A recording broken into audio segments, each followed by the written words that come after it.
జై బీసీ, బీసీల ఐక్యత వర్ధిల్లాలి.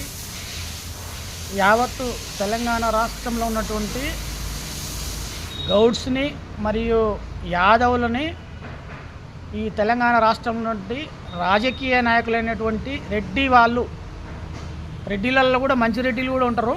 కానీ ఈ గుద్ద బల్పు ఉన్నటువంటి రెడ్డిలు ఇవాళ ఎవరంటే ఆయన జక్కిడి ప్రభాకర్ రెడ్డి, జక్కిడి శివశరణ్ రెడ్డి, అంటే తండ్రి కొడుకులు ఇద్దరు కలిసి గౌడ్స్ను కానీ గౌడ కులస్తులను కానీ మరియు యాదవ బిడ్డ ఒక మహిళా బిడ్డకు ఈశ్వరమ్మ యాదవ్ గారికి యాదగిరిగుట్టలో మెంబర్ పదవి ఇస్తే అంటే ఓర్వలేక ఇలా స్వతంత్రం వచ్చి 78 సంవత్సరాలు అవుతున్నారు. ఇలా తెలంగాణ రాష్ట్రంలో మరి రెడ్డిలే పరిపాలిస్తారు అప్పటి నుంచి ఇప్పటి వరకు. మరి బీసీలు అని ఏమనుకోవాలి? నా యాదవ సోదరులు ఏమనుకోవాలి, నా కుర్మ సోదరులు ఏమనుకోవాలి, నా గౌడ సోదరులు ఏమనుకోవాలి, నా ముదిరాజు సోదరులు ఏమనుకోవాలి, ఇలా నా పద్మశాలి సోదరులు ఏమనుకోవాలి, నా రజకులు ఏమనుకోవాలి, నా కమ్మరి మంగలి, ఇట్లా నా విశ్వకర్మ సోదరులు ఏమనుకోవాలి, ఇట్లా నా ముదిరాజు సోదరులు ఏమనుకోవాలి.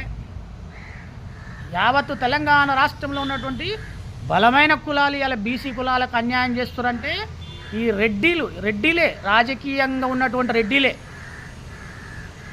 ఇలా చాలా నష్టపరుస్తున్నారు. ఇలా ఇష్టం వచ్చినట్టు మాట్లాడుతున్నారు.